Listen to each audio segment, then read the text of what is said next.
झारखंड के राजनीतिक घरानों में मानी जाने वाली महतो परिवार की बहू विनीता सिंह ने अपने आवास पर प्रेस वार्ता कर अपने और अपने परिवार की जान माल की सुरक्षा को लेकर धनबाद के वरिष्ठ पुलिस अधीक्षक से गुहार लगाई है। वहीं उन्होंने धनबाद एसएसपी को आवेदन पत्र भी लिखा है। पत्र में उन्होंने लिखा कि कुछ असामाजिक तत्व और दूर के रिश्तेदार उनके ससुर स्वर्गीय राजकिशोर महतो की करोड़ों रुपए मूल्य की संपत्ति पर अवैध कब्जा करने की साजिश रच रहे हैं। विनीता सिंह ने बताया कि उनके ससुर स्वर्गीय राजकिशोर महतो झारखंड राज्य के एक सम्मानित राजनैतिक और सामाजिक नेता थे। उन्होंने अपने पिता स्वर्गीय विनोद बिहारी महतो की राजनीतिक विरासत को आगे बढ़ाते हुए गिरिडीह से सांसद चुने गए और बाद में वर्ष 2014 में आजसू पार्टी से टुंडी विधानसभा क्षेत्र से विधायक बने। उन्होंने जनता की सेवा करते हुए अपनी एक अलग पहचान बनाई है, परंतु 3 दिसंबर 2020 को कोविड संक्रमण के कारण उनका निधन हो गया। पति और ससुर के निधन के बाद विनीता सिंह वर्तमान में विनोद भवन धनबाद में अकेले रह रही है। उनका कहना है कि उनकी विधवा और एकाकी स्थिति का फायदा उठाकर कुछ लोग लगातार धमकी और दबाव बनाकर उनकी संपत्ति पर कब्जा करने की कोशिश कर रहे हैं। उन्होंने कहा कि उन्हें और उनके परिवार को किसी भी अनहोनी की आशंका है, इसलिए उन्होंने पुलिस प्रशासन से सुरक्षा प्रदान करने की मांग की। प्रेस वार्ता किसने बुलाया गया? मैडम के द्वारा ये प्रेस वार्ता इसलिए बुलाया गया है क्योंकि इनके साथ पिछले कुछ दिनों से इनके ऊपर धनबाद थाने में और कई जगह इनकी झूठा आरोप लगाया गया था, जिससे ये खुद एक महिला है और काफ़ी विचलित थी। तो इन्होंने हमसे संपर्क किया तो मैंने इनको ये रास्ता बताया कि आप एक राजनीतिक परिवार से और धनबाद से बिलोंग करते हैं और आपके परिवार का धनबाद और झारखंड के लिए बहुत देन है, आपको हड़बड़ाने की बात नहीं है। आप अपनी सुरक्षा का गुहार जो है वो आप लगाइए। तो उसी संबंध में ये प्रेस वार्ता आपके माध्यम से कि जिससे इनका बात जन जन के तक पहुंचे, इसलिए उन्होंने ये प्रेस वार्ता का बुलावा उन्होंने किया है। इन पर आरोप लग रहा है वो भी एक अधिवक्ता है जी, तो कितना मुश्किल होगा? देखिए मैं तो ये चाहता हूँ क्योंकि जो अधिवक्ता साहब है और ये कोई पारिवारिक बात है, कोई ऐसा बात नहीं है कि वो भी इनके वो भाभी लगती है और उनके देवर है।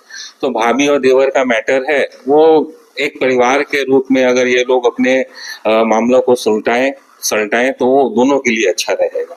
क्योंकि मैं खुद ही एक अधिवक्ता हूँ तो मैं समझ सकता हूँ कि इनके लिए तो काफ़ी ज़्यादा मुश्किल हो जाएगा। प्रशासन और न्यायालय का रास्ता काफ़ी लंबा होता है और राहुल जी जो है एक समझदार व्यक्ति है, वो अपने भाभी को जितना मदद कर सकते हैं अगर करे तो बहुत अच्छा रहेगा उनके लिए और इनके लिए। मैं संतोष सिंह एडवोकेट।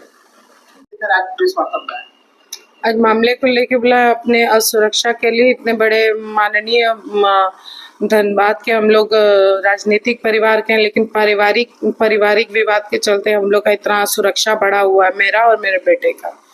तो इसी वजह से आज ये प्रेस कॉन्फ्रेंस बुलाया कि आप लोग के माध्यम से हमारे माननीय प्रधानमंत्री जी को मैं बोलना चाहती हूँ कि पहले उन्होंने पत्र के माध्यम से मेरी बहुत सहायता की है। बस इस बार मैं काशी की बेटी, हमारे ही कॉन्स्टिट्यूएंसी से मैं बेटी हूँ उनकी, और हमारी कॉन्स्टिट्यूएंसी से प्रधानमंत्री जी है। तो मेरा उनसे एकदम विनम्र निवेदन है कि सर, जैसे आपने पहले मेरा सहयोग किया है तो बस इस बार भी आप हम लोग की सुरक्षा का और मेरी संपत्ति का आप बस किसी माध्यम से हम लोग का मदद कर दीजिए। और हम लोग बहुत ही असुरक्षा महसूस करते हैं और नाम लेने में भी डरते हैं कि कौन कौन लोग हैं इसमें। ये नाम लेने में भी डरते हैं कि हम लोग को इस तरह का भय का माहौल है। एक ज़रा सा भी हम लोग आजीविका के लिए प्रयास करते हैं तो उसमें भी बाधा करने लगते हैं लोग। तो इसीलिए, और फिर ये मेरे अधिवक्ता सर हैं तो ये भी बोले कि ठीक है मैडम, इस तरह से बोलिए। और सर, अगर आप कुछ किनसे आपका डर है या असुरक्षा है? असुरक्षा डर, सबसे पहला डर तो है कि मेरे जो सबसे छोटे देवर जी हैं वो अभी सिविल हम लोग के लोअर कोर्ट में अधिवक्ता भी हैं। उनका नाम है राहुल कुमार महतो और एक है सोमा महतो। इन दो लोग परेशान किया जाता है हर माध्यम से। जैसे प्रशासन में चले जाते हैं, पुलिस के माध्यम से वहाँ झूठ बोलते हैं, झूठे केस करते हैं और फिर उसके बाद पुलिस आती रहती है। मेरे घर में कम से कम हर 2 महीने 1 महीने में 2 बार पुलिस तो आ ही जाती है। इस तरह से मानसिक और झूठे केस मेरे ऊपर तो लग रहा है कि 10, 12, 15 मेरे और मेरे बेटे के ऊपर झूठे केस कर दे। जब भी हम लोग कोई भी नया आजीविका का कोई साधन करना चाहते हैं, एक तो मैं अकेली विधवा औरत, मेरा कौन है आगे पीछे जो मेरा सहारा बनेगा। मैं कुछ करूंगी, मेरा बेटा कुछ करेगा, तभी हम लोग अपना जीवन चला पाएंगे।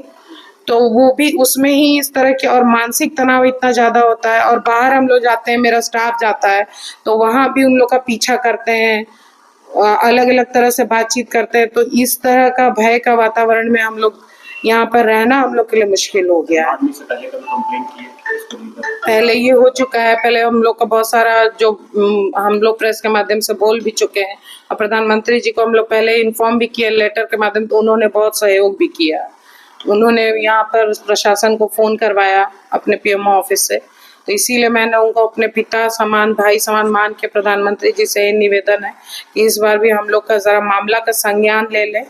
अब बस यही कहना अपना परिचय दीजिए। मेरा परिचय है, मैं राजकिशोर बाबू की बड़ी बहू, टुंडी एमएलए थे, और स्वर्गीय रजनीश कुमार की विधवा पत्नी। एक पुत्र है मेरा आदित्य कुमार।